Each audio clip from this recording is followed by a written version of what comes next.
नमस्कार. आज 2 जुलै 2024 वार आहे मंगळवार. लोकसत्ता आणि द हिंदू वृत्तपत्र विश्लेषणमध्ये आपलं स्वागत आहे. आजच्या प्रमुख बातम्या. लोकसभेत धुमश्चक्री.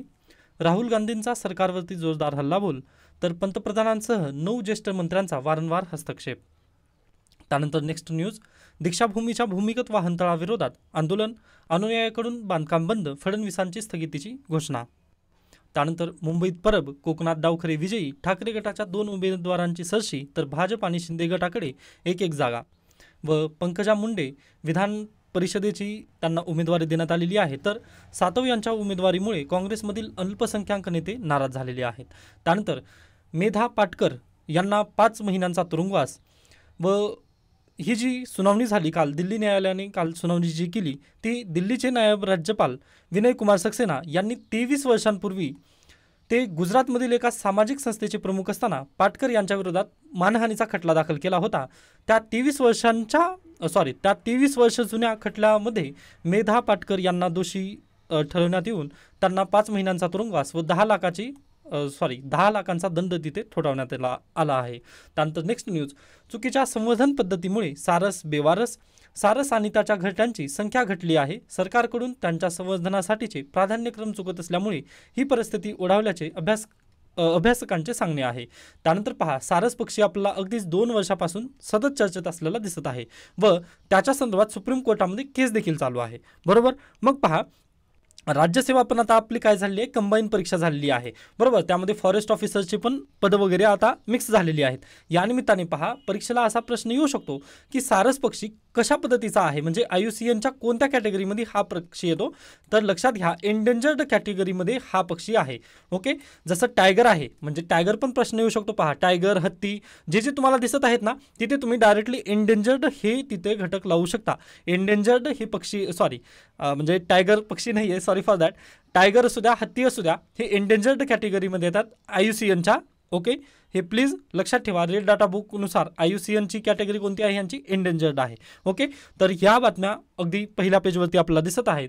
त्यानंतर अगदी आता ही बातमीला मी जास्त वेटेज वगैरे दिलेलं नाही आहे, कारण आता हे जर तुम्ही पाहिलं असाल, काल राष्ट्रपतींचं जे अभिभाषण झालं त्याचा अभिभाषणाचा थँकिंग प्रस्तावाबद्दल हे बोलण्यात येत होतं. पण आता जे विद्यार्थी संसदेला फॉलो करत आहेत त्यांच्यासाठी ही बातमी होती. बाकी पहा, यामधून जास्त काही गरजेचं आपल्याला दिसत नाही आहे, त्यामुळे मी या बातमीला जास्त वेटेज दिलेलं नाही आहे. ओके. बाकीच्या आमदार खासदार या संदर्भात बातम्या स्किप करू शकता. आणखीन जर मेधा पाटकर यांची जर बातमी जर पाहिलात ना तुम्ही, तर ह्या बातमीमधून आपल्याला काय करायचं आहे, मेघा पाटकर यांचं आंदोलन कोणतं होतं, नर्मदा बचाव आंदोलन होतं. ओके. नर्मदा बचाव आंदोलन. व सध्याला ना जे UGC नेट झाली, जी की 18 जूनची कॅन्सल परीक्षा झाली ना, त्या परीक्षेमध्ये मेघा पाटकर यांचा प्रश्न होता. ओके. बॅकवर्ड लिंकेजेसमधून तशा पद्धतीने त्यांनी प्रश्न विचारण्यात आलेला होता. आता अगदीच कमेंट सेक्शनमध्ये मला तुम्ही उत्तर सांगू शकता की नर्मदा बचाव आंदोलन कोणत्या कार्यासाठी झालेलं होतं किंवा कशाबद्दल ते झालेलं होतं. ओके. व त्याचं लिंकेजेस खूप मोठं आहे. आय होप तुम्हाला समजलं असेल, किंवा तुम्ही प्लीज एकदा नेटवरती वगैरे सर्च करून मला कमेंट सेक्शनमध्ये उत्तर देऊ शकता. व काल अगदीच म्हणजे एका विद्यार्थ्यांनी अगदी चांगल्या पद्धतीने वगैरे त्याचं उत्तर दिलं आहे. अगदी गुड. तशाच पद्धतीने म्हणजे अभ्यास वगैरे चालू ठेवा, नक्कीच त्याचा फायदा होईल. ओके. कारण बॅकवर्ड लिंकेजेसमधून ना कशा पद्धतीने प्रश्न येतील आपल्याला सांगता येत नाही. ओके. त्यानिमित्ताने थोडंसं आपण प्रयास करणं आपलं कर्तव्य आहे, त्यानिमित्ताने मी ते बोललो. त्यानंतर पुढे जाऊयात आपण. MPSCची टंकलेखन कौशल्याचा असं निरद्द. त्यानंतर पुढे चला, विधान परिषदेची निवडणूक बिनविरोध, स्किप करू शकता. त्यानंतर नेक्स्ट बातमी आहे पहा, राहुल गांधींच्या वक्तव्यावरून विधान परिषदेत शिवीगाळ. आता राहुल गांधींचं भाषण संसदेमध्ये झालं व त्याचे पडसाद आपला विधान परिषदेमध्ये आपल्याला दिसत आहेत. त्यानंतर विधान परिषद सध्याला जास्तच आहे, त्यामुळे पहा, विधान परिषदेमध्ये जे आमदार असतात त्यांची नियुक्ती कशी केली जाते हे आपल्याला थोडंसं माहिती असणं गरजेचं आहे. तर पहा, अगदीच 1/3 जे असतील आमदार ते त्यांना निवडून कोण देतं, तर जे लोकल बॉडीज आहेत ना तिथून ते निवडून जातात.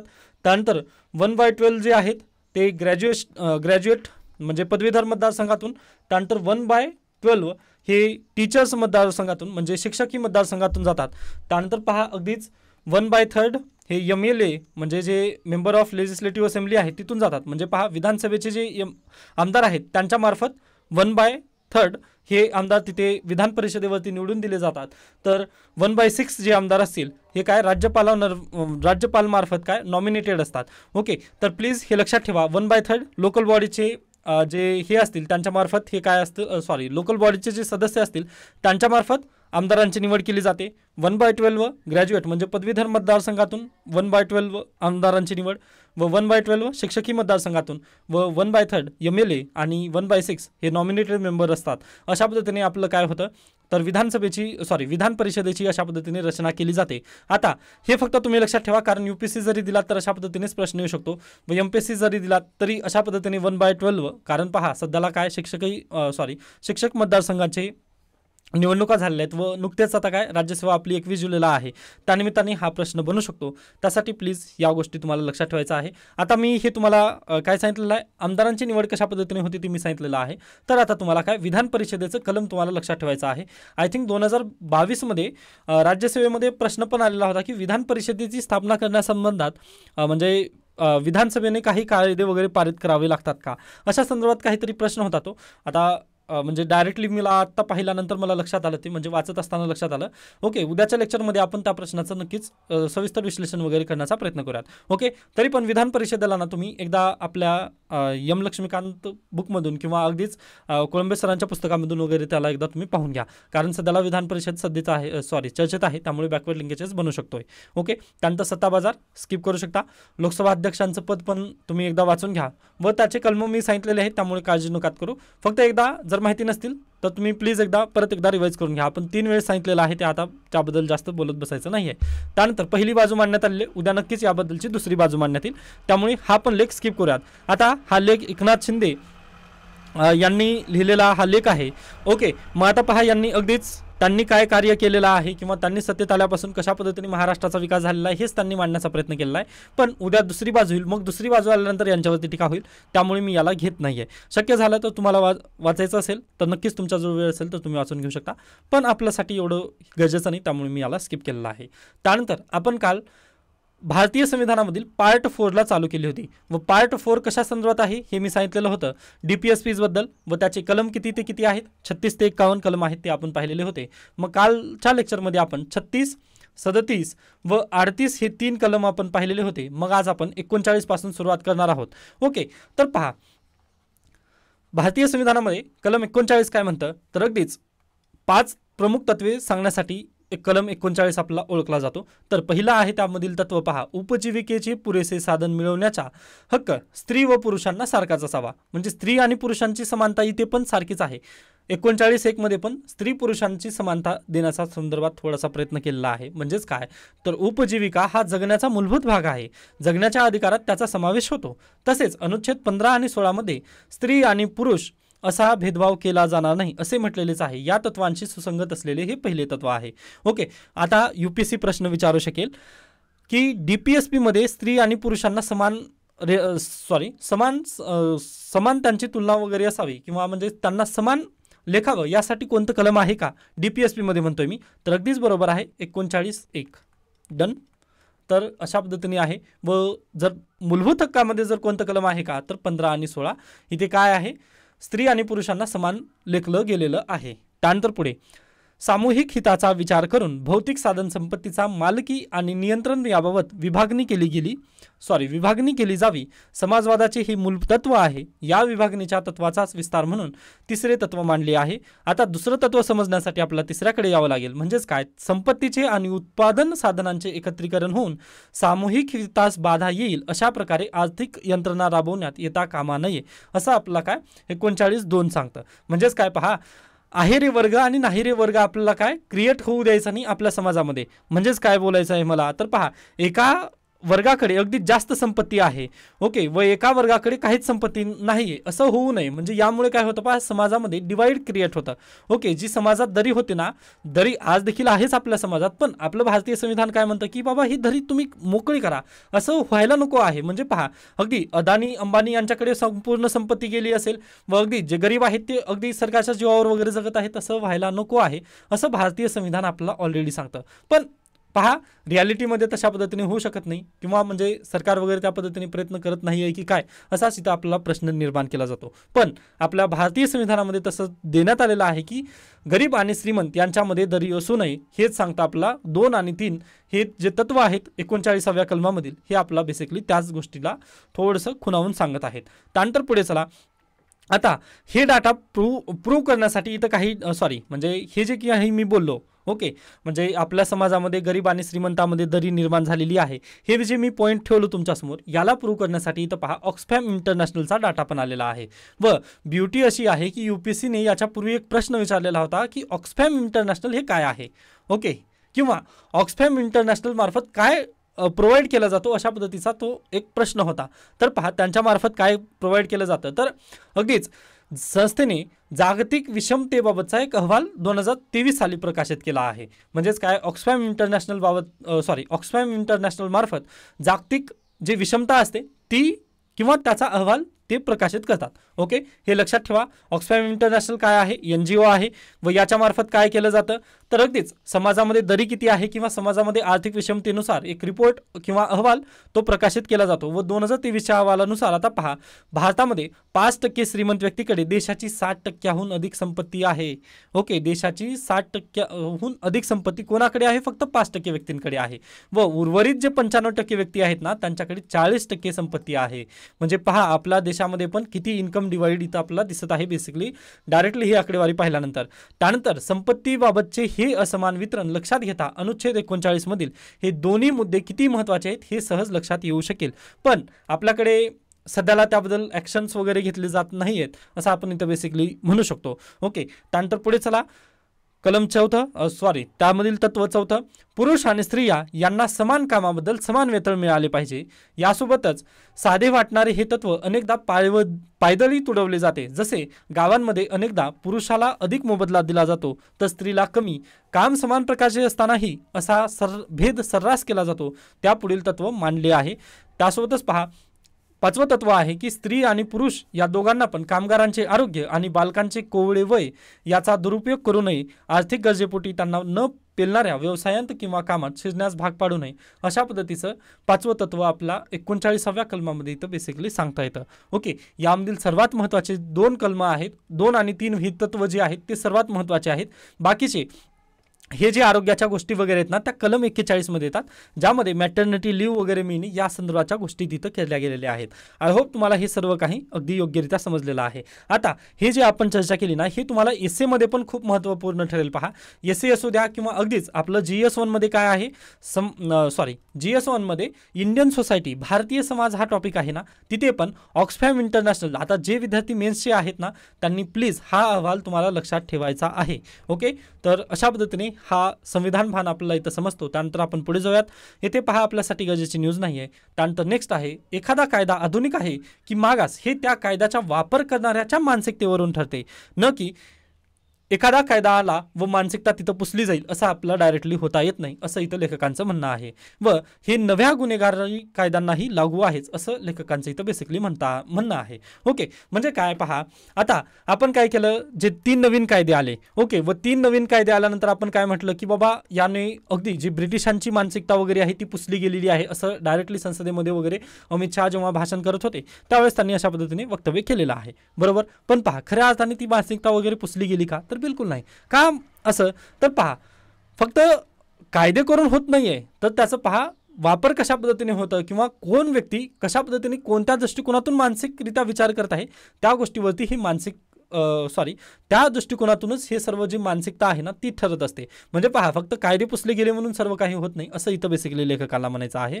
व इथे लेखकांनी भरपूर उदाहरणं वगैरे दिलेली आहेत. आता याबद्दल मला परत जायचं नाही आहे. काल आपण चर्चा केली होती की पहा, पूर्वी फक्त 15 दिवसाची काय होती, पोलीस कस्टडी होती. आता ती 60 दिवस ते 90 दिवस करण्यात आलेली आहे.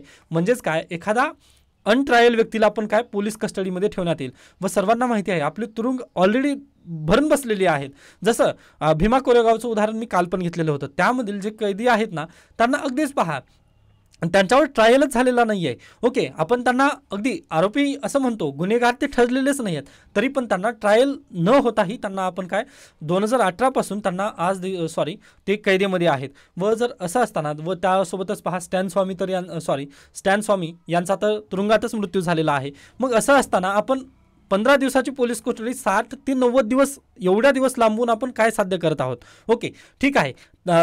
त्यानंतर कालच्या न्यूजपेपरमध्ये काय आलं होतं पहा, अमित शहा यांनी काय वक्तव्य केलं होतं की न्याय तुम्हाला लवकर मिळेल. ओके, किंवा पहा पूर्वीचे जे ब्रिटिशकालीन कायदे होते ते काय करणार होते, फक्त तुम्हाला शिक्षा देण्याचं काम करत होते, पण आता हे जे कायदे नवीन आलेले ते न्याय देण्याचं काम करणार आहेत असं त्यांचं म्हणणं आहे. मग पहा 60 दिन 90 दिवस एखाद्या व्यक्तीला जर तुम्ही जेलमध्ये ठेवत असाल तर तिथं न्याय थोडीच होणार आहे. व पहा या कायद्यानुसार तर जास्त पोलिसांचं इथं भय वाढेल ना, कारण पहा एखाद्या व्यक्तीला जर अटक करण्यात आली ना तर त्याला फक्त संशयावरून 3 महिन्याची तिथं जेल होऊ शकते. ओके, म्हणजे फक्त संशय. ओके, समजतंय ना तुम्हाला. म्हणजे पहा पोलिसांना जर वाटलं ना की हा व्यक्ती संशयित आहे व याच्यावरती म्हणजे संशय येत आहे पोलिसांना, तर डायरेक्टली ते 3 महिने कोर्टामध्ये फक्त एकदा 24 तासासाठी हजर करू शकतात. बाकी पोलीस कस्टडी जर 90 दिवसाची जर मिळाली त्यांना तर 3 महिने तो व्यक्ती तुरुंगात राहू शकतो संशयाच्या अवलंबावरून. व पहा त्याच्यानंतर 45 दिवसामध्ये काय म्हटलेले आहेत की सुप्रीम कोर्टाने निर्णय वगैरे घ्यायचा आहे. म्हणजे पहिली सुनावणी जर झाली असेल तुमची पूर्ण तर त्या 45 दिवसाच्या आत तुम्हाला काय घ्यायचं आहे, जजमेंट पास करणं हे कोर्टासाठी आता बंधनकारक केलेलं आहे. म्हणजे पहा 90 आणि आपण जर तिथे 40 जर दिवस घेतले, म्हणजे उदाहरणार्थ 45 दिवसामध्ये तर पहिली सुनावणी पार पडणारच नाही, तरी देखील आपण जर 90 + 45 जर केले तर आता किती होतील, 130 दिवस किंवा 135 दिवस. उदाहरणार्थ आपण मोठामाटी जर 130 दिवस जर घेतले तर 3 ते 4 महिने एखाद्या व्यक्तीचे डायरेक्टली विदाऊट काही न करणार ते तो संशयाच्या जोरावर काय तुरुंगात अगदी राहू शकतो. आता जसं उदाहरण आपण हेमंत सोरेन यांचं जर घेतलं तर त्यांना पहा 5 महिन्याची जेल विदाऊट काही म्हणजे त्यांच्या विरोधात प्रूव्ह नव्हते तरी देखील त्यांना काय 5 महिने त्यांना तुरुंगात वगैरे काढावे लागले. मग अशा पद्धतीने याला बळकटी करण्यासाठीच हे कायदे इथं दिसत आहेत आपल्याला. त्यानंतर पहा या सर्व गोष्टींना जर आपण थोडंसं एक्सटेंड जर करून गेलात तर पहा ब्रिटिशांनी 1860 मध्ये काय केले होते, हे कायदे केले होते IPC वगैरे, बरोबर. मग त्यावेळेस त्यांना भारतामध्ये राज्य करायचं होतं, त्यासाठी त्यांनी काय पोलिसांना जास्त पॉवर दिली होती, बरोबर आहे, हे मान्य आहे. मग अगदी तशाच पद्धतीने पहा पूर्वी काय होतं, पोलीस राज्य होतं म्हणून आपण त्याला एक्सेप्ट केलं. पण आता कल्याणकारी राज्य आहे ना, कल्याणकारी राज्यामध्ये पण जर आपण 60 दिवसांची जर किंवा 60 ते 90 दिवसाची जर एखाद्या व्यक्तीला जर कैदीची शिक्षा सुनावत असो किंवा पहा फक्त संशयाच्या जोरावर जर आपण त्याला कैदेमध्ये जर टाकत असू तर मग हे थोडीच कल्याणकारी राज्य आहे. परत हे आपण पोलीस राज्याकडे जातच आहोत ना. मग हाच प्रश्न इथं UPSC पण विचारू शकेल. कल्याणकारी राज्य म्हणजे भारतीय न्याय संहिता आल्यानंतर पोलीस राज्य कशा पद्धतीने तयार होत आहे हे तुम्ही स्पष्ट करा. असा जर प्रश्न तुम्हाला डायरेक्टली जर मेन्स परीक्षेला वगैरे जर आला तर तुम्ही मग तिथे काय करू शकता, तर तुम्हाला ही उदाहरण वगैरे तिथं पटवून देण्यासाठी गरजेचे आहेत. व DPSP मध्ये आपल्याला काय कल्याणकारी राज्याची डेफिनेशन दिलेली, कल्याणकारी राज्य असायला हवं असं त्यांनी म्हटलेलं आहे. पण आपल्याकडे कल्याणकारी राज्याकडे आपण जात आहोत का परत आपण, तर बिलकुल नाही. आपला ह्या गोष्टींवरून लक्षात येतं. त्यानंतर पहा फक्त हाच गोष्ट नाही आहे, म्हणजे ब्रिटिशांसारखेच आपले कायदे हे फक्त इथं नाही आहे. तर पहा याच्या पुढेच गेल्यानंतर तुम्हाला राजद्रोहाचा खटला आठवतोय. ओके, राजद्रोहाचा खटला काय होता पूर्वी 124A. ओके, हे राजद्रोह होतं. पण आता 150 आहे व अगदी यामध्ये काय केलेलं आहे, फक्त तिथं राजद्रोह अशी डेफिनेशन होती याच्यापूर्वी. आता त्यांनी काय केलेलं आहे तिथं पहा, राजद्रोह हा शब्द काढून टाकून त्यांनी सार्वभौमत्व, एकता, अखंडता यांना आव्हान देणारी कृती जर असेल तर त्याला सजा सुनावण्यात येईल असं या काय केलेलं आहे 150 आर्टिकलमध्ये टाकण्यात आलेलं आहे. ओके, 150 नुसार पहा आता 3 शब्द टाकण्यात आले, सार्वभौमत्व, एकता आणि अखंडता. देशाची सार्वभौमत्वता, एकता आणि अखंडतेला याला जर आव्हान करणारी जर कृती असेल तर त्याला 150व्या अंतर्गत काय शिक्षा वगैरे होईल असं इथं देण्यात आलेलं आहे. मग पहा इथं फक्त पूर्वी एक राजद्रोह होता व राजद्रोह म्हणजे काय हे कोण ठरवायचं, तर सरकारच ठरवायचं याच्या पूर्वी पण. मग आता पण तसंच झालेलं आहे ना. आता तर यांनी 3 शब्द टाकलेत, म्हणजे राजद्रोहाची जी डेफिनेशन होती ना याला खूप मोठं केलेलं आहे यांनी. कशा पद्धतीने पहा, सार्वभौमत्व म्हणजे काय, एकता म्हणजे काय किंवा अखंडता म्हणजे काय, व यांना साजेशी कोणती कृती आहे आणि कोणती कृती नाही हे आपल्याला थोडीच माहिती आहे. म्हणजे पहा हम करे सो कायदा अशा पद्धतीने 150ची डेफिनेशन इथं करण्यात आलेली आहे. त्यामुळे राजद्रोह जरी गेलेला असला तरी राजद्रोहाचा भाऊ दुसरा आलेला आपल्या इथं बेसिकली दिसत आहे. यावरून आपण म्हणू शकतो की old wine in new bottle. त्यामुळे पहा हे फक्त मानसिकता, पहा अगदी मान्य करूयात की मानसिकता वगैरे गेलेली आहे किंवा ब्रिटिशांची मानसिकता वगैरे आम्ही पुसली, पण सर्व काही काय केलेलं आहे, हे जे भारतीय न्यायसंहिता वगैरे जे आले का ते आपल्याला काय दिसत आहेत, हे फक्त भाषांतरच आहे ना, बाकी तर दुसरं काहीच नाही. आता अगदी यामध्ये काळाची गरज होती त्यानुसार आपल्याला काय आले, मायनर रेप वगैरे जर झालेले असतील तिथे तर त्यांना सजा किंवा डेथ सेंटन्स वगैरे देणार आहेत. हे चांगल्या प्रोव्हिजन आहेत, मान्य करूयात आपण. पण पहा असं पण होऊ नये की एखाद्या व्यक्तीला तुम्ही फक्त संशयित संशयित आहे तो म्हणून त्याला आपण 60 ते 90 दिवसाच्या पोलीस कस्टडीमध्ये वगैरे पाठवू शकत नाही, किंवा म्हणजे ते होणं एक अगदी चुकीचं आहे असं आपण इथं म्हणू शकतो. व पहा, जर हीच मानसिकता वगैरे जर आपल्याला बदलायची असेल तर मग इथं पण परत काय आलेलं आहे, पोलीस राज्यच आलेलं आहे. व यावरून पोलीस राज्य जर आलेलं असेल तर सरकार काय करेल, फक्त रूल करण्यासाठी त्या कायद्यांचा वगैरे वापर करेल असं आपलं इथं बेसिकली दिसत आहे. ओके, त्यामुळे पहा, एखादा कायदा आधुनिक आहे की मागास हे त्या कायद्याच्या वापर करणाऱ्याच्या मानसिकतेवरून ठरते, हे आपलं बेसिकली मान्य करणं गरजेचं आहे. असंच हे नवीन जे 3 कायदे आलेले आहेत हे आपलं बेसिकली समजत आहेत. आता कालच्या लेक्चर हे थोडंसं एक्सटेन्शन होतं. ओके, जर ज्या विद्यार्थ्यांना काही कायदे काय बोलत आहेत सर हे समजत नसेल तर प्लीज 1 जुलैचा तो व्हिडिओ पाहून घ्या एकदा, व तुम्हाला हे अगदी योग्यरित्या समजेल असं अगदी आपण म्हणू शकतो. त्यानंतर इथे एक थोडंसं पॉईंट राहिलेलं आहे सुजाता सौनिक यांचं. त्या मूळच्या हरियाणामधल्या आहेत व 1987च्या त्या IAS अधिकारी आहेत व त्यांचं जे परिवार आहे ना ते संपूर्ण प्रशासनातच आहे, ही एक तुम्ही गोष्ट लक्षात ठेवा. आता हा प्रश्न कशामुळे तर पहा, अगदी गेल्या वर्षी ना राज्यसेवेला काय रमेश बैस यांच्याबद्दल विचारण्यात आलेलं होतं व रमेश बैस यांनी कुठे कुठे कार्य केलेलं आहे या संदर्भात ते 3 स्टेटमेंट होते तिथे. त्यामुळे सुजाता सौनिक ह्या सध्याला काय आहेत, चीफ सेक्रेटरी ऑफ महाराष्ट्र या बनलेल्या आहेत, त्यामुळे पहिल्या महिला देखील आहेत. यामुळे प्लीज हा पॉईंट विचारला जाण्याची दाट शक्यता आहे, त्यासाठी हे गरजेचं होतं. पुढे चला, बेकायदा न्यायाची तृणमूल शैली स्किप करा, ही बाकी आपल्यासाठी गरजेचे नाहीत. त्यानंतर कापूस बाजारातील तेजीचा फायदा कुणाला स्किप करू शकता. त्यानंतर NTA कडून पुनर्चाचणीचे निकाल जाहीर, नीट UG परीक्षेसाठी सुधारित गुणवत्ता यादी. त्यानंतर लातूर महाराष्ट्रामधील CBI पथक लातूरात दाखल, म्हणजे महाराष्ट्रातील जे लातूर आहे तिथे CBI पथक दाखल झालेलं आहे. पहा, एकीकडे NTA काय करत आहे, नीटचा निकाल लावत आहे किंवा त्यांची जे आता कॉलेज मिळणार आहे त्याबद्दलचं समुपदेशन जे आहे ते चालू होणार आहे, व दुसरीकडे जे CBI आहे त्या प्रकरणाची तपासणी वगैरे करत आहे. व पहा, नीटमध्ये जर घोळ वगैरे जर झालेला असेल तर ते म्हणजे अगदीच विद्यार्थ्यांवरती अन्याय आहे असं आपण इथं बेसिकली या गोष्टीतून म्हणू शकतो. त्यानंतर काझीरंगाचा 43% भाग पाण्याखाली. आता हे बॅकवर्ड लिंकेजेस आहे, इथून ब्रह्मपुत्रा नदी एक लक्षात घ्या तुम्ही, आणि आपला काझीरंगा नॅशनल पार्क. ओके, हे तुम्हाला लक्षात ठेवायचं आहे, यावरून पण UPSC भरपूर वेळा प्रश्न विचारलेली आहे. व काझीरंगा राष्ट्रीय उद्यानात आपल्याला काय एक शिंगी गेंडा तिथं बेसिकली आढळत असतो. ओके, त्यासाठी एकदा बॅकवर्ड लिंकेजेसच्या वहीमध्ये तुम्हाला लक्षात ठेवायचं आहे हे, कारण पुढल्या वर्षी जेव्हा प्रिलिम येईल ना त्यावेळेस यातूनच प्रश्न वगैरे विचारले जाण्याची दाट शक्यता आहे. ओके, तर अशा पद्धतीने आजचा लोकसत्ता वृत्तपत्र इथे संपतं. त्यानंतर आजचं द हिंदू आपण पाहूयात. तर पहा, आपण ज्या बातम्या पाहिल्या, मेधा पाटकर यांची न्यूज ती इथं परत आलेली आहे. त्यानंतर अमित शहा यांचे स्टेटमेंट ते दिलेले आहेत, स्किप करू शकतो. पहा, आपल्याला ते माहिती आहे त्यामुळे मी याला पुढे नेतोय तुम्हाला. ओके, त्यानंतर अगदीच कोझिकोड ही न्यूज आपली राहिली होती. पहा, ज्यावेळेस आपण थोडेसे हॉलिडेवरती गेलेलो होतो त्यावेळेस ही न्यूज आलेली होती की कोझिकोड या सिटीला काय सिटी ऑफ लिटरेचर म्हणून नामांकन मिळालेलं आहे. व पहा, गेल्या वर्षी 2024चा जर UPSC पेपर जर तुम्ही पाहिला तर डायरेक्टली फॅक्ट विचारलेलं होतं की गरबा डान्सला काय भेटलेलं वगैरे आहे तशा पद्धतीने. ओके, म्हणजे सांस्कृतिक वारसा त्याला मिळालेला आहे. त्यासाठी पहा, आता अगदीच कोझिकोड ह्या जी सिटी आहे ना याला कोणता वारसा याला सिटी ऑफ लिटरेचर हा टॅग तिथं मिळालेला आहे. हे प्लीज तुम्ही लक्षात ठेवायचं आहे. व हे कोण दिलेलं आहे तर युनेस्को अंतर्गत creative cities network. Okay, creative cities network या संस्थेनं हा जो टॅग आहे तो कोझिकोड या सिटीला देण्यात आलेला आहे. ओके, तर हे प्लीज तुम्हाला लक्षात ठेवायचं आहे. पुढल्या वर्षी किंवा अगदी जे कंबाईन परीक्षा येईल आता नेक्स्ट आगामी काळामध्ये तर त्यामध्ये पण हा प्रश्न विचारला जाण्याची दाट शक्यता आहे. ओके, त्यानंतर आता हा ओपिनियन आहे. आता पहा, याच्या पूर्वीचे जे 2 लेख होते ना ते आपल्याला बेसिकली जास्त काही कामाचे मला वाटले नाहीत, त्यामुळे मी याला स्किप केलेला आहे.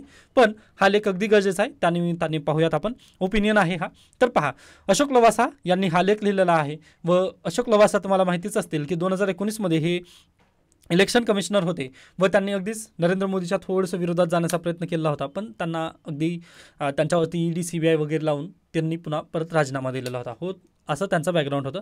ओके, मग आता पहा, त्यांनी अगदीच सरकारच्या विरोधात लिहिले असतील किंवा म्हणजे थोडंसं हे लिहिले असतील, आपल्याला डायरेक्टली समजतं की इलेक्शन कमिशनमध्ये काय रिफॉर्म होणं गरजेचे आहेत ते त्यांनी अगदी सांगितले असतील. आपल्याला यांच्या बॅकग्राऊंडवरून लक्षात येतं का. पहा, कारण त्यांनी राजीनामा दिला. ओके, त्यानंतर इलेक्शन कमिशनमध्ये त्यांनी काम केले होते, त्यासाठी त्यांनी काय इलेक्शन कमिशनमध्ये कशा पद्धतीने रिफॉर्मची गरज आहे असं त्यांनी म्हटलेलं आहे. मग आता पहा, अगदी यावर्षीचे जे UPSCचे जे मेन्सचे कॅन्डिडेट आहेत त्यांच्यासाठी पण हा लेख अगदी महत्त्वपूर्ण ठरू शकतो. म्हणजे पहा, सध्यालाच नुकतंच इलेक्शन झालेलं आहे व पुढल्या वर्षी 2025चे पण विद्यार्थ्यांसाठी हे गरजेचं आहे. म्हणजे MPSCचे जे विद्यार्थी करत आहे MPSC 2025 राज्यसेवेची जी तयारी करत आहेत विद्यार्थी त्यांच्यासाठी पण हे गरजेचं आहे. का म्हणतोय? कारण इलेक्शन कमिशनची जी पूर्वीची जी विश्वासार्हता होती ना ती आता खूप कमी झालेली आहे पहा. ओके, आय थिंक ती 18% काहीतरी आलेली आहे. ओके, एकदा प्लीज ते पाहून घ्या की विश्वासार्हताबद्दलचं काय आहे. पण हा डाटा तुम्ही प्लीज लिहू नका विश्वासार्हता त्यांची घटलेली आहे वगैरे असं, कारण ती कॉन्स्टिट्युशनल बॉडी आहे. पण तुम्हाला माहिती असणं गरजेचं आहे की इलेक्शन कमिशनमध्ये रिफॉर्म गरजेचे आहेत. मग कशा पद्धतीने गरजेचे आहेत तर पहा, नुकतंच झालं काय तर JDUचे एक MP आहेत जे की निवडून आलेले आहेत. ओके, जनता दल युनायटेडचे एक MP आहेत ठाकूर म्हणून, ते निवडून आलेले आहेत. व निवडून आल्यानंतर पहा त्यांना अगदी समजलं की आपल्याला यादव कम्युनिटी आणि जे दुसरे मागास कम्युनिटी वगैरे आहेत त्यांनी मला मत दिलं नाहीत असं, ज्यांना मुस्लिम आणि यादव कम्युनिटीनी मला मत दिलं नाही असं त्यांना जेव्हा समजलं, त्यांनी काय लावलेलं आहे पहा, बाहेर बोर्ड लावलं किंवा म्हणजे त्यांनी डायरेक्टली सुनावणीच केली की बा मुस्लिम असाल किंवा यादव कम्युनिटीमधून जर तुम्ही असाल तर तुम्हाला घरी आल्यानंतर म्हणजे माझ्याकडे समस्या घेऊन आल्यानंतर तुम्हाला चहा पाणी वगैरे केलं जाईल, पण तुमची समस्या इथे सोडवली जाणार नाही अशा पद्धतीने त्यांनी डायरेक्टली ठणकावून सांगितलेलं आहे. ओके, म्हणजे पहा हा जर त्यांचा एरिया असेल, म्हणजे हे त्यांचं क्षेत्र जर असेल तर या क्षेत्रामधील एवढ्या लोकांनी म्हणजे जिथे जिथे आता पहा मुस्लिम समुदाय इथं असेल व यादव समुदाय जर इथं असेल तर या दोन समुदायांमधून काय त्यांना व्होट मिळालं नाही. ओके, मग त्यांनी काय केलं आहे, डायरेक्टली जाहीर केलं की तुम्हाला चहा पाणी तर आम्ही देऊ पण तुमच्या समस्या वगैरे आम्ही सोडवणार नाही. फक्त आम्ही कोणाच्या समस्या सोडवू तर आम्हाला ह्या रिजनमधल्या लोकांनी मत दिलेलं आहे त्यामुळे आम्ही यांच्या समस्या सोडवू, तुमच्या समस्या सोडवणार नाही असं त्यांनी म्हटलं. मग डायरेक्टली असं जाहीर केल्यानंतर पहा अगदीच याची इलेक्शन कमिशन ऑफ इंडियाकडे वगैरे त्यांनी काय केलेलं आहे, विरोधकांनी अगदीच त्यांना कंप्लेन वगैरे केलेली आहे की बाबा एखादा लीडर पहा, एखादा MP वगैरे जेव्हा इलेक्टेड होतो ना किंवा म्हणजे जेव्हा हे करून येतो निवडून येतो ना त्यावेळेस तो फक्त एखाद्या ह्याचा नसतो. ओके, किंवा म्हणजे ज्यांनी निवडून दिलेलं आहे त्यांचा नसतो, तर ज्यांनी निवडून पण दिलं नाही ना त्यांच्यासाठी पण त्याला काम करावं लागतं. ओके, ही पहिली अट आपला इलेक्शननी किंवा भारतीय संविधानाने ती टाकून दिलेली आहे. पण या व्यक्तींनी काय केलं, नाही मला ज्यांनी मत दिलं मी फक्त त्यांचाच आहे, मला बाकीच्यांची गरज नाही असं त्यांनी डायरेक्टली ठणकावून सांगितलं. मग आता पहा तुम्हाला प्रश्न पडला असेल की आपल्याकडे तर फ्री अँड फेअर इलेक्शन आहेत, बरोबर. फ्री अँड फेअर म्हणजे पहा आपलं गुपित मतदान पद्धती आहे, बरोबर. म्हणजे तुम्ही मतदान कोणाला केलं हे तर कोणाला समजत नाही. मग ह्या MPला कसं समजलं किंवा हे जे निवडून आलेले खासदार आहेत यांना कसं काय समजलं की यांनी मुस्लिम आणि यादव कम्युनिटीने यांना मत दिलं नाही. तर मग पहा आपल्याकडे काय होतं, आज जे EVM वगैरे आहेत ना ते कशा पद्धतीने म्हणजे जेव्हा त्यांची ही केली जाते काय म्हणतो आपण, त्यांची जेव्हा गणना केली जाते ना, मतमोजणी ज्या दिवशी होते त्या दिवशी ना एक एक गावानुसार वगैरे त्यांची काय EVMची गणना वगैरे केली जाते. व त्यानुसार पहा एक राऊंड अशा पद्धतीने काय निकाल तिथं जाहीर केला जातो, बरोबर. मग पहा आता एखादा व्यक्ती आहे, ओके, किंवा जर तो व्यक्ती इलेक्शनला थांबलेला असेल व पहा त्या व्यक्तीला या सेक्टरमधून जे EVM आलेले आहेत तिथून मला एक पण मत मिळालेलं नाही आहे असं जेव्हा ज्याला समजतं त्यावेळेस लगे लक्षात येतं ना की तिथे कोणती कम्युनिटी जास्त आहे, तर तिथं मुस्लिम समुदाय जास्त आहे, मग त्यांनी मला नक्कीच मत टाकलं नाही असं त्या व्यक्तीला डायरेक्टली तिथं समजून येतं. ओके, मग पहा आता हे फ्री अँड फेअर इलेक्शनचं थोडंसं दुरुपयोग आहे, किंवा फ्री अँड फेअर इलेक्शन इथं नाही आहे असं वाटतं ना तुम्हाला, तर बिलकुल आहे. पहा मग यासाठीच पहा रिफॉर्म्स सुचवण्यात आलेले होते 2007 ओके, इलेक्शन कमिशनला 2007 हे सांगण्यात आलेलं होतं की बा तुम्ही हे जे EVM आहे ह्याची मतमोजणी तुम्ही डायरेक्टली अशा पद्धतीने करू नका, ज्यामुळे काय होत आहे तर हे जे मेंबर ऑफ पार्लिमेंट किंवा जे मेंबर ऑफ लेजिस्लेटिव्ह असेंब्ली किंवा पहा एखादा सदस्य आहे त्याला लगेच समजतं की मला मत कोणत्या पक्षाने कोणत्या कम्युनिटीने दिलेली आहे किंवा कोणत्या भागातून मला जास्त मते आलेली आहेत व कोणत्या भागातून मला कमी मते आलेली आहेत हे त्या व्यक्तीला जेव्हा समजतं ना लगेच तो काय करतो, दुराभावाची तिथं वागणूक वगैरे त्याला चालू करतो. त्यामुळे असं होता कामा नये असं याच्यापूर्वीच इलेक्शन कमिशनला रिफॉर्म वगैरे तिथं सुचवण्यात आले होते 2007 पण पहा मग यासाठीच 2007 म्हणजे यावर जेव्हा रिफॉर्म वगैरे सुचवण्यात आले होते EVM बद्दल त्यावेळेस 2007 अगदीच इलेक्शन कमिशन ऑफ इंडियाने एक ट्रिक घेऊन आलं, ते म्हणजे टोटलायझर. ओके, टोटलायझर. आता हे टोटलायझर वगैरे काय आहे ते आपण थोडंसं पाहूयात. तर पहा the totaliser as a technique to mask booth level voting pattern was mooted in 2007 as a solution to problem of post election harassment of voters.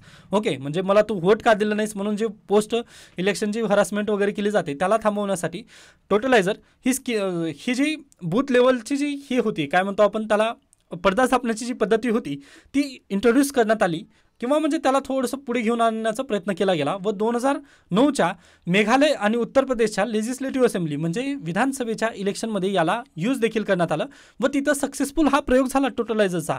Okay, he G technique होती ना टोटलायझरची ती अगदी चांगल्या पद्धतीने तिथं सक्सेसफुलरित्या पार पडली. पण पहा हिला ही जी मेथड आहे टोटलायझरची, ही मेथड आपला संपूर्ण भारतामध्ये राबवण्यासाठी आपल्याला काय करावं लागेल, इलेक्शन कमिशनमधील जे रिफॉर्म आहेत ना त्यासाठी आपला जे इलेक्टोरल रूल्स आहेत ना त्यामध्ये अमेंडमेंट करण्याचं गरजेचं आहे. मग यासाठी पहा 2009मध्ये जेव्हा हे सक्सेसफुल झालं त्यावेळेस लगेच पार्लिमेंटला यांनी काय केलं, इलेक्शन कमिशन ऑफ इंडियाने सांगितलं की बाबा तुम्ही रिफॉर्म वगैरे करा, त्यानंतर आम्ही काय करू, याला डायरेक्टली संपूर्ण देशभरामध्ये ही पद्धत वगैरे लागू करू असं त्यांनी सांगितलं. पण पहा 2009मध्ये काय झाले, पुन्हा आपल्या लोकसभा इलेक्शन लागले. ओके, मग लोकसभा इलेक्शन लागल्यानंतर परत UPAचं गव्हर्नमेंट आलं व ते पण पहा कोलिएशन गव्हर्नमेंट होतं. मग कोलिएशन गव्हर्नमेंट असल्यामुळे पहा प्रॉब्लेम तेच होते की म्हणजे अगदी सर्व मिळून एकत्र आल्यानंतर पहा पक्ष तिथं डायरेक्टली तडकाफडकी निर्णय घेता येत नसतात. काही पक्षांनी विरोध केला व काही पक्षांनी त्याला सहमती दर्शवली. त्या कारणाने पहा हे जे प्रक्रिया होती याला तिथं विलंब झाला. म्हणजे टोटलायझर ही टेक्निक तिथं आपण अजमावू शकलो नाही. मग याच्या विरोधात पहा मद्रास हायकोर्टामध्ये रिट पिटिशन फाईल झाल्या. ओके, मग मद्रास हायकोर्टामध्ये रिट पिटिशन फाईल झाल्यानंतर पहा अगदीच हायकोर्टाने पण तेच म्हटलं की बाबा तुम्ही लवकरात लवकर याला काय करा, डिप्लॉय वगैरे करा. टोटलायझरची जी टेक्निक आहे तुम्ही त्याला त्याची काय म्हणू शकतो तर त्याचा तुम्ही अवलंब वगैरे करा असं त्यांनी विचारलं. मग पहा तरी देखील 2011ची रिट पिटिशनला हायकोर्टाचा आदेश दिला तरी पण पहा UPA गव्हर्नमेंटनी त्यावरती काहीच ॲक्शन वगैरे घेतली नाही. मग त्याच्या विरोधात पहा सुप्रीम कोर्टामध्ये एप्रिल 2014मध्ये Yogesh Gupta versus election commission यांनी परत एकदा काय सुप्रीम कोर्टामध्ये ते फाईल केले किंवा एक रिट पिटिशन त्यांनी दाखल केलं. मग पहा इथे दाखल केल्यानंतर सुप्रीम कोर्टाने इलेक्शन कमिशन ऑफ इंडियाला विचारलं की बाबा तुम्हाला गरज काय आहे कशाची, तर इलेक्टोरल रूल्स जे आहेत ना आपले 1961चे त्याला तुम्हाला रिफॉर्म करण्याची काय गरज आहे किंवा त्याला अमेंड करण्याची काय गरज आहे, डायरेक्टली तुम्ही स्वतःहून निर्णय घ्या ना. पण पहा इलेक्शन कमिशन ऑफ इंडियाने काय म्हटलं की नाही आम्हाला ते करता येणार नाही, आम्ही सरकारवरती डिपेंड आहोत किंवा पार्लिमेंटवरती आम्ही डिपेंड आहोत असं त्यांनी म्हटलं. व 2014मध्ये सुप्रीम कोर्टाकडे जेव्हा ही केस गेली होती त्यावेळेस पण त्यांनी तशाच पद्धतीची उडवाउडीची उत्तरे देऊन इलेक्शन कमिशन ऑफ इंडियाने पण टोटलायझर हे बसवण्याची टेक्निक त्यांनी टाळलं व ते सर्वच विकोनावर सोडून दिलं, तर पार्लिमेंटवरती सोडून दिलं. मग पहा 2014ला नरेंद्र मोदी यांचं सरकार आलं. मग ते गव्हर्नमेंट आल्यानंतर पण देखील पहा त्यांनी काहीच ॲक्शन तिथे घेतलेले नाही आहेत. मग यासोबतच पहा 295वी काय लॉ कमिशनची रिपोर्ट आली व यांनी काय केलं पहा, election commission proposal to introduce totaliser in counting of votes. However in its affidavit the Yogesh Gupta matter February 2016 the government stated that the use of totalizer served to no larger public interest. Okay, मग पहा 295वी law कमिशनची जेव्हा report आली व त्यानंतर 2016मध्ये जेव्हा योगेश गुप्ता यांची केस file झाली होती सुप्रीम कोर्टामध्ये त्यावेळेस जे पार्लिमेंट आहे किंवा जे नरेंद्र मोदी यांचं सरकार आहे त्यांनी काय म्हटले पहा, म्हणजे बेसिकली 2014ला BJP काय होती पार्लिमेंटमध्ये अगदी मेजॉरिटी रूलमध्ये होती. मग त्यांनी अगदीच BJP या टोटलायझरच्या अगेन्स्ट गेली व त्यांनी काय म्हटले की बाबा हे पब्लिक इंटरेस्टच्या विरोधात आहे. का असं पब्लिक इंटरेस्टच्या विरोधात आहे, तर पब्लिकनी कोणाला व्होट वगैरे केलेला आहे हे पण समजणं गरजेचं आहे किंवा तिथे काय म्हणतो एखाद्या पार्टीने तिथे वर्क करण्यासाठी, ओके म्हणजे तिथे डेव्हलपमेंट वर्क करण्यासाठी हे गरजेचं आहे, आम्हाला ही माहिती असणं गरजेचं आहे. यासाठी त्यांनी काय घेतलं, हा निर्णय आम्ही घेणार नाही असं त्यांनी 2016मध्ये ते जाहीर केलं. मग याच्या विरोधात परत एकदा पहा रिट पिटिशन फाईल झालेली आहे. Ashwin Kumar Upadhyay versus Union of India यांनी परत एकदा 2017मध्ये काय एक रिट पिटिशन तिथं फाईल केलेली आहे. मग आता पहा रिट पिटिशन फाईल जरी झालेली असली तरी त्याचा निकाल वगैरे अद्याप आलेला नाही व हे जजमेंट सुप्रीम कोर्टामध्ये तशाच पद्धतीने पेंडिंग आहे व आज देखील आपल्याकडे इलेक्शन कमिशनमध्ये ते रिफॉर्म कोणी घेतलेले नाही आहेत. आता सध्याला कोलिएशन गव्हर्नमेंट आहे पण BJP सध्याला पण तिथे काय थोडीशी मेजॉरिटीमध्ये तर ऑलरेडी आहेच आहे. ओके, पण BJP त्यांच्या अगेन्स्ट आहे की आम्हाला टोटलायझर इथं बसवायचं नाही. टोटलायझर जर बसवलं तर आम्हाला कोण मत देत आहे व कोण मत देत नाही हे समजणार नाही. यासाठी त्यांनी काय म्हणत आहेत, आम्हाला डेव्हलपमेंटची कामं करायची असेल तर ते आम्हाला डाटा माहिती असणं गरजेचं आहे. या निमित्ताने टोटलायझर तिथं बसवण्यात येत नाही आहे. मग परीक्षेमध्ये जर प्रश्न आला की इलेक्शन कमिशन ऑफ इंडियामध्ये आपल्याला रिफॉर्म काय करणं गरजेचं आहे, तर हे तुम्ही पॉईंट इथे नक्कीच सांगू शकता की हायकोर्ट ऑफ मद्रास यांचा पण आदेश आहे, सुप्रीम कोर्टाचा पण आदेश आहे 2016चा. म्हणजे 2014ची जी योगेश कुमारची जी केस होती, योगेश गुप्ताची जी केस होती त्या केसमध्ये 2016मध्ये सुप्रीम कोर्टाने ऑलरेडी आदेश दिलेला आहे. पण BJPची जी गव्हर्नमेंट आहे त्यांनी सध्याला तिथे काय करत आहेत, म्हणजे त्याला त्या अगेन्स्ट आहे, त्यामुळे सध्याला आपल्याकडे इलेक्शन कमिशनमध्ये रिफॉर्म होत नाहीत, हे तुम्ही तिथं सांगू शकता. व याला वे अहेड जर म्हटला तर तुम्ही पार्लमेंटमध्ये जे सत्ताधारी आणि पक्ष आहेत या दोघांनी पण मिळून आपल्या डेमोक्रेसीला वाचवण्यासाठी अगदीच प्रयत्न करणं गरजेचं आहे. व तशा पद्धतीने टोटलायझर हे टेक्निक जी आहे ना ती EVM मध्ये फिट करणं गरजेचं आहे, असं तुम्ही तिथं डायरेक्टली म्हणू शकता. ओके, तर हे वे अहेड पण आपण इथं बेसिकली सांगितलेलं आहे. त्यानंतर पहा, आता इथं काय दिलेलं आहे, डाटा पॉईंट आहे व हे खूप गरजेचं आहे. पहा, ओके, आता पहा, प्राईड मंथ जून महिना संपला व त्यानुसार आता डेटा आलेला आहे ते आपण पाहूयात. तर पहा, कुठे सेम सेक्स याला ॲक्टनुसार वगैरे प्राधान्य देण्यात आलेलं आहे किंवा कुठं लीगल वगैरे करण्यात आलेलं आहे. तर पहा, भारतामध्ये पण लीगल आहे, म्हणजे LGBT कम्युनिटीसोबत, म्हणजे पहा तुम्ही कोणाच्या सहवासात राहू शकता वगैरे किंवा सहसंबंध ठेवण्यासाठी कोणत्या कोणत्या देशात परवानगी आहे त्या संदर्भात जर पाहिलं तर तुम्ही इथं पहा, कॅनडा, USA, मेक्सिको, त्यानंतर अगदीच ब्राझील, म्हणजे मोठे मोठे देश लक्षात ठेवा. त्यानंतर साऊथ आफ्रिका, मडागास्कर आणि इंडिया, चायना, ओके, त्यानंतर अगदीच मंगोलिया, त्यानंतर कझाकस्तान, ओके, हे जे सर्व देश आहेत ना, त्यासोबतच पहा इथे ऑस्ट्रेलिया, ओके, न्यूझीलंड, ह्या सर्व देशांमध्ये हे लीगल आहे. ओके, म्हणजे सहसंबंध ठेवणे हे लीगल कोणत्या कोणत्या देशात आहे. पहा, यावेळेस UPSCने तसंच विचारलं होतं, इटलीचं म्हणजे प्रश्न विचारलेला होता तिथे व तो डाटा पॉईंटमध्ये ऑलरेडी कव्हर झालेला असेल असं मला वाटतं. त्यामुळे प्लीज हे जे मी देशांची नावं सांगितले ना हे तुम्हाला माहिती असणं गरजेचे आहेत. पहा, लीगल कुठं कुठं आहे. व त्यानंतर पहा, व्हॅरीज बाय रिजन, म्हणजे रशियामध्ये कसं आहे, काही ठिकाणी लीगल आहे व काही ठिकाणी इल्लीगल आहे. ओके, सहसंबंध ठेवतात तिथं येतं पण व येत पण नाही. त्यानंतर जे सेंट्रल एशिया आहे किंवा अगदीच तुम्ही ज्याला काय म्हणतो आपण जे अरेबियन कंट्रीज किंवा सौदी अरब वगैरे जिथे अरब कंट्रीज जे आहेत ना तिथे कसं आहे तर इल्लीगल आहे. व तसं जर ठेवण्यात आलं तर तिथं काय डेथ पेनल्टी लागते, हे प्लीज तुम्ही लक्षात ठेवा. अशा पद्धतीने UPSC प्रश्न विचारू शकते. त्यानंतर पहा, दुसरीकडे जर हे अमेरिकेचे जे थोडेसे वरचे कंट्रीज जर तुम्ही पाहिलात, काय म्हणतो आपण त्यांना, अल्जेरिया, लिबिया, इजिप्त वगैरे किंवा साऊथ सुडान वगैरे जे कंट्रीज आहेत तिथं कसं आहे तर इल्लीगल आहे आणि प्रिझन ऑर पेनल्टी तिथं लागू शकते. म्हणजे तुम्ही जर सहसंबंध ठेवलात तर तिथं काय होऊ शकते तर तुम्हाला कैद पण होऊ शकते. ओके, तर यासाठी ही दोन गोष्टी तुम्हाला तिथं लक्षात ठेवणं गरजेचे आहेत. त्यानंतर आता पुढे गेल्यानंतर पहा, same sex marriage. Okay, marriage legal कुठं आहे तर पहा, लीगल फक्त कुठे आपण कॅनडा, मेक्सिको, अमेरिका, त्यानंतर ब्राझील, त्यानंतर अर्जेंटिना या देशांमध्ये काय आहे आणि इकडे आहे कोण आपला ऑस्ट्रेलिया, त्यानंतर इथं आहे साऊथ अमेरिका. या देशांमध्ये सेम सेक्स मॅरेज जे आहे ना ते लीगल आहे. बाकी भारताचं जर तुम्ही म्हटलात तर काय पहा, अनरजिस्टर्ड आहे, म्हणजे तुम्ही राहू शकता, त्याबद्दल काही प्रॉब्लेम नाही आहे. किंवा तुम्ही आत्ताच काल परवाची न्यूज पाहिला असाल, हिमाचल प्रदेशमधील 2 मुलींनी तशा पद्धतीने सेम सेक्स मॅरेज पण केलेलं आहे, पण त्याला आपण काय अनरजिस्टर्ड आहे, ते रजिस्टर करता येतं का आपल्याला, बिलकुल नाही. फक्त आपण काय ॲक्टनुसार म्हणजे सेम सेक्स मॅरेज म्हणजे सहसंबंध तुम्ही ठेवू शकता, पण तुम्हाला लग्न झालंय असं तिथं रजिस्ट्रेशन वगैरे तुम्हाला होणार नाही. हे भारताची तिथं रूल पॉलिसी वगैरे आहे. त्यानंतर पहा, आता हे बँड कुठं आहे, म्हणजे अगदी सेम सेक्स मॅरेज तुम्हाला करताच येत नाही असं कोणत्या कोणत्या देशात आहे. रशिया आहे, त्यानंतर मंगोलिया आहे, त्यानंतर अगदी कझाकस्तान वेगळा आहे, त्यानंतर अरब कंट्रीमध्ये तर ऑलरेडी आपण पाहिलेलंच आहे. त्यानंतर आफ्रिकाचे काही कंट्रीज वगैरे जे आहेत ना त्या देशांमध्ये पण ही काय इल्लीगल आहे किंवा बँड आहे. ओके, त्यानंतर आता चायनाचा आपण पाहूयात. तर पहा, civil union or partnership. Okay, म्हणजे तिथे foreign same sex marriages are recognised. Okay, म्हणजे जर तुम्ही दुसऱ्या देशातून जर तुम्ही येऊन तिथं जर हे करत असाल तरच तिथं तुम्हाला काय असेल, तुम्हाला परवानगी देण्यात येईल, पण आतील जी जनता असेल ना त्यांना देण्यात येणार नाही. एकच मिनिट द्या, हे थोडंसं कलरमध्ये थोडंसं चेंज होत आहे. हे आय थिंक हे इथं आहे. ओके, थोडंसा ग्रीन आहे हे. व हे पहा, सिव्हिल युनियन, एकच मिनिट द्या, हां, तर सिव्हिल युनियन और अदर पार्टनरशिपला इथं काय देण्यात आलेलं आहे, मान्यता देण्यात आलेली आहे चायनामध्ये. म्हणजे परिपूर्णता मान्यता तिथं नाही आहे. ओके, पण परिपूर्ण मान्यता कोणत्या कोणत्या देशात आहे तर फक्त USA, कॅनडा, मेक्सिको, त्यानंतर ब्राझील, अर्जेंटिना आणि ऑस्ट्रेलिया, त्यासोबतच चिली पण या देशामध्ये काय आहे सध्याला लीगल करण्यात आलेलं आहे सेम सेक्स मॅरेज. ह्या गोष्टी तुम्हाला लक्षात असणं गरजेचे आहेत. ओके, म्हणजे डायरेक्टली डाटा पॉईंट तिथं विचारला जाऊ शकतो. त्यानंतर पुढे या, the map shows different countries stances on employee discrimination on the bias of gender and sexuality as of 2024. आता पहा, तुम्हाला जर कुठे एम्प्लॉयमेंट वगैरे करायची असेल तर तुम्हाला तिथं काय विचारलं जातं त्या संदर्भात आहे. आता भारताचं जर तुम्ही उदाहरण घेतलात तर पहा, तुम्ही एखाद्या परीक्षेचा फॉर्म वगैरे जर विचारलात ना तर तिथं तुम्हाला फक्त काय तुमचं लिंग विचारलं जातं, म्हणजे जेंडर तिथं विचारलं जातं. बाकी तुमचं सेक्शुअल ओरिएंटेशन वगैरे काय आहे ते काहीच विचारलं वगैरे तिथं जात नाही. म्हणजे आपला राईट टू प्रायव्हसीला इथं प्राधान्य देण्यात आलेलं आहे.